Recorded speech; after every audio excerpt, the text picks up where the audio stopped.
of the heavens and the earth, Lord.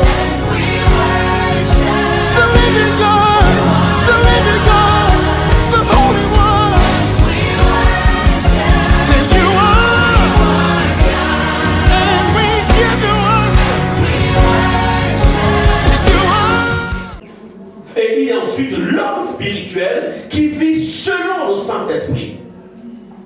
Donc, la première condition pour pouvoir rentrer dans le monde spirituel et annuler tout ce que les ténèbres ont proclamé contre toi, il faut d'abord t'assurer que tu es né de nouveau. La nouvelle naissance. Amen. Répétons nouvelle naissance. Nouvelle naissance. La nouvelle naissance. Parce que c'est le monde des esprits. Il n'y a que quelqu'un qui est spirituellement vivant, qui peut rentrer dans ces dimensions par le Saint-Esprit, et de sorte que ce qu'il dira est un écho. Nous allons nous rendre dans Jean chapitre 3, verset 3. Jean 3, verset 3. Jean 3, verset 3. Et le verset 5 à 6. Le verset 5 à 6, Je lis la parole de Dieu dans Jean 3, verset 3. Jésus lui répondit, en vérité, je te le dis, si un homme ne naît de nouveau, il ne peut voir le royaume de Dieu. Verset 6. Ce qui est né de la chair est chair. Lis après le verset 5. Jésus répondit, en vérité, je te le dis.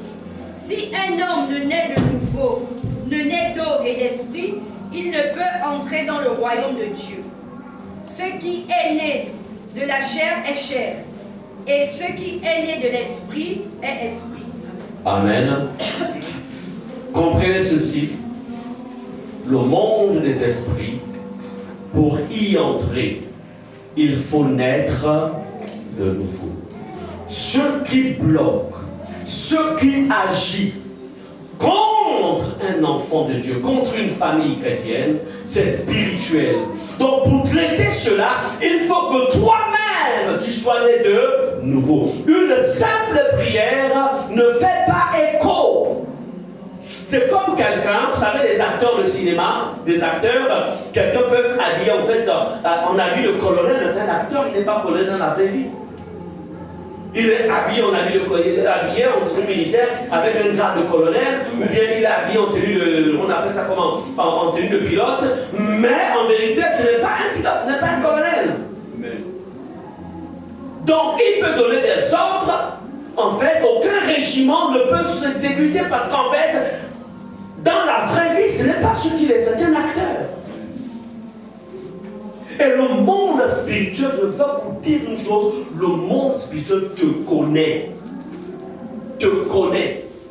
Amen. Du côté de Dieu, tu es connu, et du côté des ténèbres aussi, tu es connu. Du côté de Dieu, les anges savent si ton nom est inscrit dans le livre de vie. Amen. Les anges savent.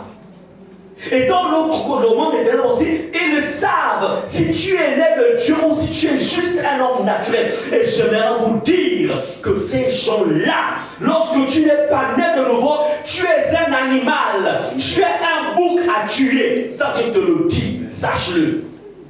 Tu es un bouc. Tu es un poulet. Tu es une vache. Toi, tu te vois comme un humain, mais eux se voient comme un poulet qu'on doit égorger le 31 décembre. Vous comprenez cela? Amen.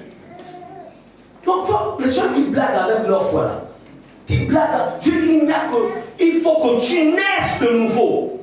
Tu dois naître. Tu dois avoir la nature de Dieu en toi. Tu ne dois pas t'auto-convaincre. Il y a des gens qui s'auto-convainquent. Moi, je suis chrétien. Je suis enfant de Dieu aussi. Moi, mais le monde des ténèbres sait si tu l'aimes ou pas. Ils savent. Ils savent.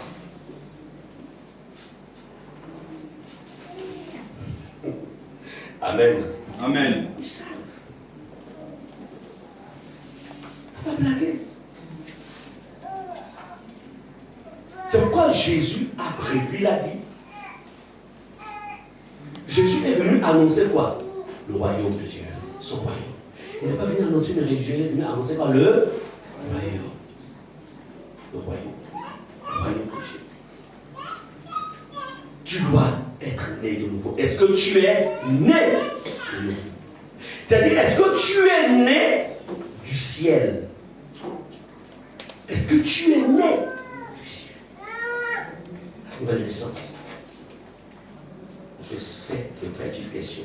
On te naît de nouveau. Naître de nouveau. Je vais demander à Jules, ou bien, non, ça va prendre le livre sur la nouvelle naissance là. Non, je ne sais pas s'il y a encore au bureau, mais tu es obligé d'ouvrir un des. Oui. Naître de nouveau.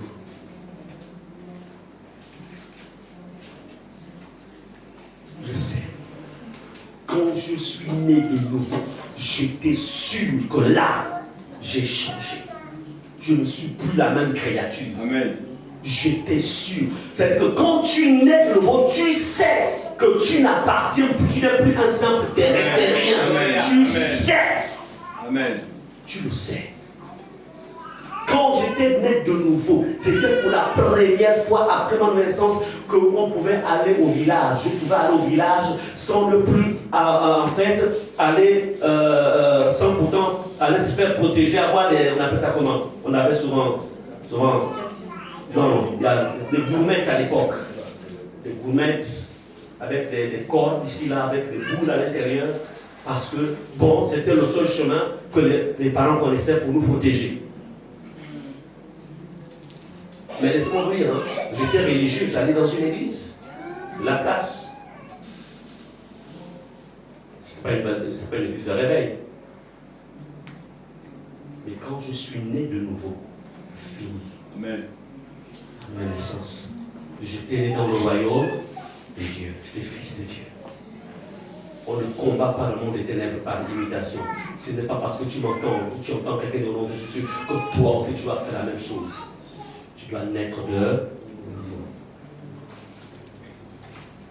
C'est toi qui dois, en fait, tu dois permettre au Saint-Esprit d'utiliser ton esprit pour aller annuler ton nom là où ils ont placé ça. Amen. Amen. Donc, aujourd'hui, il y a beaucoup de chrétiens, beaucoup de personnes qui fréquentent les églises, mais qui ne sont pas nés de nouveau. Et ce qui fait que, sans nouvelle naissance, tu es accessible. Ta maison est accessible. Oui, tu chantes des cantiques. Oui, tu déclares au nom de Jésus. Mais ça n'a pas d'effet. Ta voix ne porte pas. Ta voix ne porte pas. Quand on te scanne, il n'y a rien, tu es naturel. Il n'y a aucune marque sur toi qui te représente comme quelqu'un de dangereux. Rien. La question, est-ce que tu es né de nouveau? On va rentrer dans un groupe. Cette semaine, personne n'a pas de question de pouvoir renverser, détruire, préparer sa nouvelle année. On va veiller. Mais est-ce que tu es né de nouveau? Est-ce que tu es né dans le royaume de Dieu? Est-ce que tu es né de nouveau? Amen. Oui, apporte-moi ça.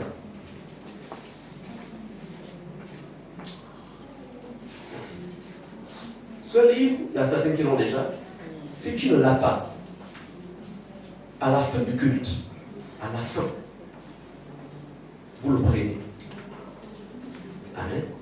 À la fin du culte. C'est écrit la véritable nouvelle naissance. La véritable.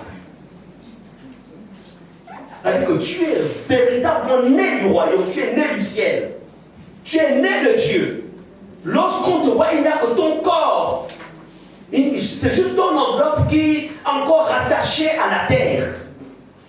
Mais dans l'espace spirituel, tu es un feu. Parce que la nouvelle naissance fait de toi un feu. La véritable nouvelle naissance. Tu comprendras ce que c'est la véritable nouvelle naissance.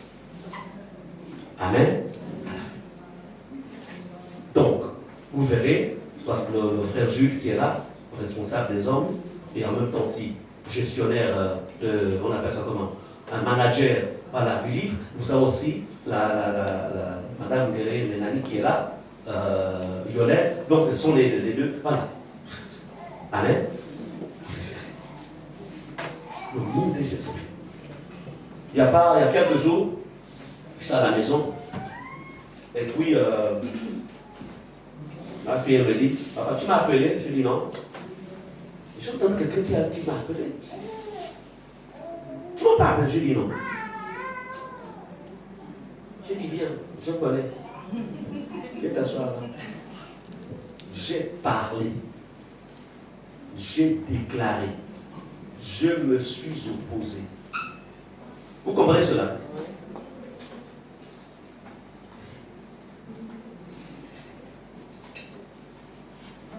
L'ennemi, il a arraché vos enfants. Ça, comprenez-le, vous, la chef de famille. C'est quoi, il ne faut pas blaguer avec le Seigneur. Ne blaguez pas avec votre foi. Affermissez-vous. Satan ne comprend que le langage de la bagarre. C'est le seul langage qu'il comprend, le langage de la bagarre. Il aime se battre. Mais si tu es faible, tu vas te battre comment? J'ai fait des dégâts, je savais ce qu'il fallait couper, ce qu'il fallait annuler. Je savais. Je sais. Les entités qui m'ont combattu, qui sont dans la famille, je les connais très bien. J'ai dit, zone interdite, zone rouge. Amen. Oui. Donc, la véritable nouvelle naissance. Il y a des prières. Il y a parfois même des jeunes, il y a ce qu'on fait. Vous n'allez pas avoir des résultats parce qu'en fait, le travail n'est pas fait sur la base de la nouvelle naissance. Les hindous jeûnent. Les religions du monde jeûnent. Donc le jeûne, tout ça. Mais, c'est pourquoi un jeûne qui est fait sur une base de non-nouvelle naissance, ça ne fait pas peur à l'ennemi. 2. Je suis en train de vous montrer comment faire pour que lorsqu'on se retrouvera vendredi, on va se retrouver ici à 21h. Parce que ça va être la deuxième veille de la nuit. De sorte que 24h00, on va commencer en fait à établir. Parce que pour exploiter le portail de minuit. Est-ce qu'on est ensemble? Mais comment faire pour que ce ne soit pas juste un simple cri? C'est quoi vous vous préparez? Je sors de vous. Il faut dire à ceux qui sont absents là, il faut qu'ils suivent ce message-là. Pour leur dire qu'il faut aller suivre. Parce qu'il te faut avoir des résultats. 2. La vie de sainteté. Premier point, vite. Être sûr que tu es né de nouveau. 2. La vie de sainteté et d'obéissance. On ne rentre pas dans le monde spirituel, dans le monde des esprits, combattre. Écoutez, vous avez vu tout à l'heure, non, l'exemple que j'ai pris. C'est-à-dire que celui qui, en fait, est à l'origine de la marmite maléfique, ou de l'hôtel maléfique, qui n'est pas seul. Il travaille en groupe. C'est toute une équipe. Comme ça peut être tout un village. Maintenant, toi, quand tu dis au nom de Jésus, il te repère, c'est qui? C'est quoi? Il y a ce qu'on appelle les représailles. N'oubliez jamais, il n'y a pas de combat sans représailles. C'est comme dans le monde naturel. Quand tu as affaire à une personne, ne pense pas que tu as affaire à une personne. Tu as affaire à toute une famille. Vous comprenez cela? Oui, tu as réussi à taper le plus faible. Mais toute la troupe va venir.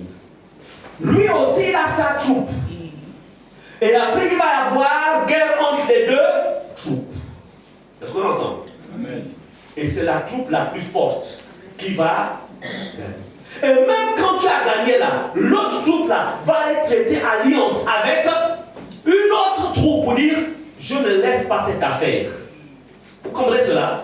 Donc, de la même manière que dans le plan naturel, il y a de telles organisations, c'est la même chose avec le monde éternel. Qui a fait ça? Qui a fait ça? C'est R100. R100, c'est lui qui, avec sa foi, est venu détruire. Oh oui, c'est bon.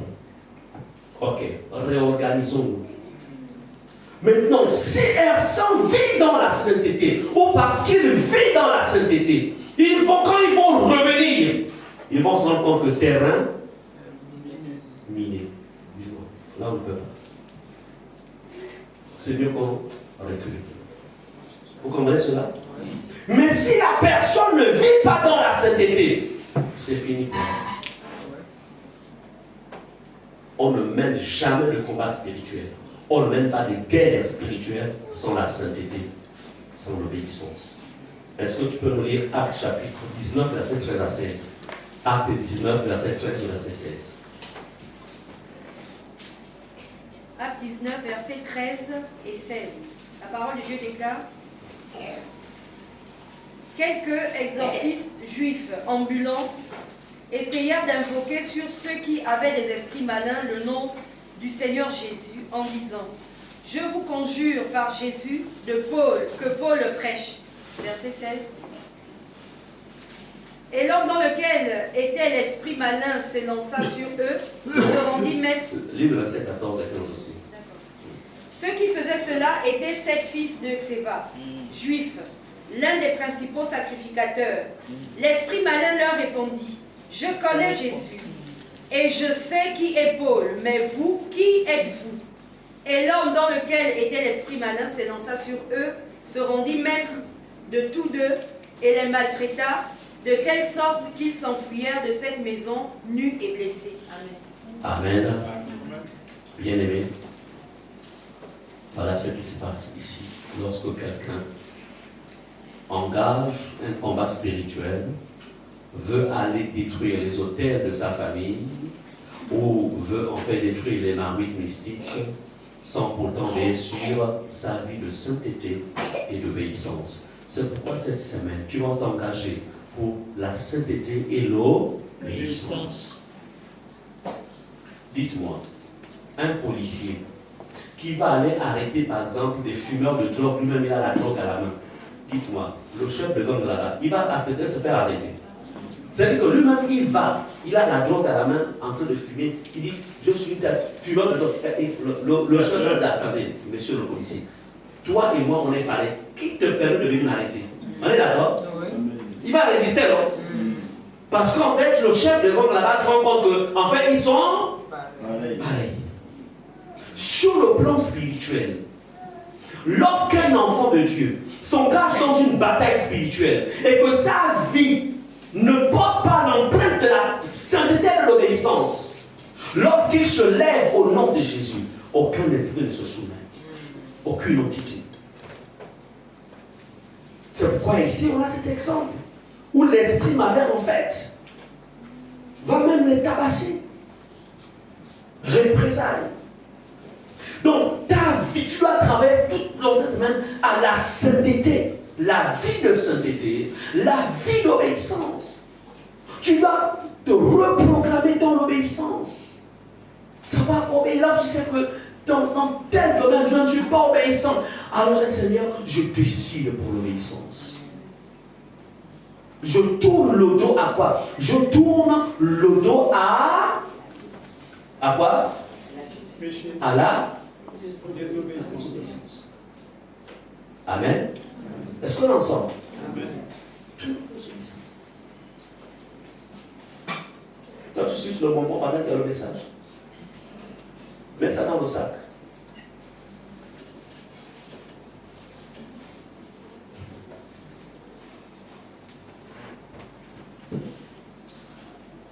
Donc, il faut comprendre cela. La vie de sainteté. On ne blague pas avec la sainteté. La sainteté, en fait, c'est comme, c'est ton bouclier, en fait. C'est ton bouclier. La première chose que les entités maléfiques recherchent, quand ils veulent t'attaquer, ils recherchent est-ce qu'il vit la sainteté, est-ce qu'elle est dans la sainteté. C'est pourquoi la chose qu'ils font souvent, quand ils veulent faire tomber, quand ils veulent atteindre quelqu'un, la première chose, il faut faire tomber la personne dans le péché. Il faut faire tomber la personne dans le péché. Dans la colère, dans le mensonge, dans la cupidité, dans le péché du sexe, dans tout ce qu'on connaît comme péché. Il faut faire tomber la personne. Parce qu'une fois ils ont réussi à faire tomber la personne, automatiquement ils passent à la tête supérieure. Laquelle? En fait, il faut neutraliser la personne. Parce que la personne n'a plus de force. Nous, quand on voyait ce qui se passe avec Samson, ils ont neutralisé Samson. Amen. Amen. Donc, la vie de sainteté et d'obéissance. Donc, tout au long de cette semaine, parce que quand tu rentres dans le monde des esprits, il faut être sûr que ta vie est propre. Amen. Il faut faire la différence entre la sainteté et la perfection. Je ne parle pas de la perfection, je parle de la sainteté. Lorsque quelqu'un vit dans la sainteté, la partie de ce qu'il est le péché. Il peut arriver qu'il dise quelque chose de pas mais tout de suite, il demande pardon. Amen. À Dieu. Amen. Amen. Il peut même arriver à la personne qui peut-être s'il a fait mal, pardonne-moi pour ce que j'ai fait. Il n'est pas parfait, mais il est sensible en fait à ses erreurs. Amen. Amen. La sainteté. La vie de sainteté. Depuis que là, je suis en train de reprogrammer parce qu'à un moment, j'achetais souvent les clés de louange, les gens qui sont debout là, qui vendent parfois, sont des païens, mais ils vendent des clés. Mais depuis que j'ai compris que la louange qui est vendue par beaucoup d'artistes chrétiens, c'est en fait beaucoup parmi eux ne vivent pas dans la sanctification. Beaucoup parmi eux vivent dans le péché. Mais en fait, ce sont des artistes, ce sont des producteurs. Je ne fais que passer leurs choses. Au point où je préfère me rabattre sur les chants anglophones, un peu comme ils sont, généralement, c'est mon groupe favori. Ils sont. Maintenant, il y a quand même certains chants francophones qui vivent la sainteté. Le problème, c'est que lorsqu'on fait passer le cantique d'un chant fornicateur ou adultère, en fait, il ne vit pas la sainteté. Vous mettez par exemple sa louange dans votre maison. Ça va relâcher quoi? Des entités en fait qui sont dans ça. Amen. Amen. C'est pourquoi faites attention avec ce que vous écoutez. Faites attention. Il faut toujours rechercher la vie de ces artistes-là. Je suis offusqué lorsque j'entends que cette personne, c'est vrai, c'est un chanteur, mais pour aller à son concert, il faut payer par exemple, je dis, quand il fait un concert, il faut payer, il y a des billets, 50 000. Tu es un commerçant, je ne file pas. Tu fais un concert, on prévoit un temps d'offrande. Amen. Mais comment tu peux vendre la présence de Dieu?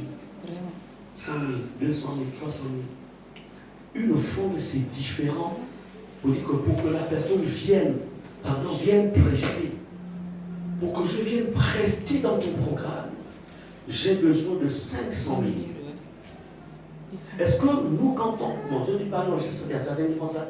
Est-ce que moi, quand je vous prêche, je dis que pour que vous écoutez ma prédication, venez d'abord déposer 1 million dans la corbeille? Je ne peux pas le faire. Maintenant, si quelqu'un est touché par le Seigneur, dit Seigneur, le Seigneur m'a mis à cœur au milieu de te donner telle enveloppe. Là, c'est une chose. Ce n'est pas moi qui exige cela. Amen. On appelle ça un acte de reconnaissance par rapport à ce que Dieu a fait. On ne peut pas faire un programme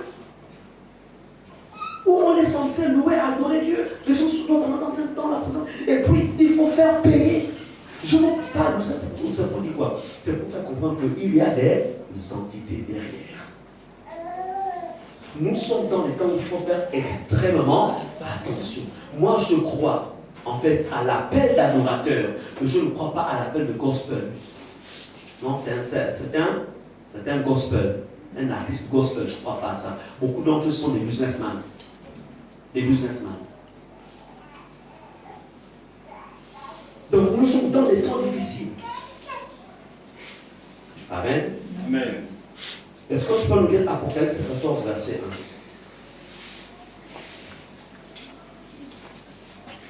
1? Apocalypse 14, verset 1. La Bible déclare, « Je regardais et voici, l'agneau se tenait sur la montagne de Sion, et avec lui 144 000 personnes qui avaient son nom et le nom de son Père écrit sur leur front. »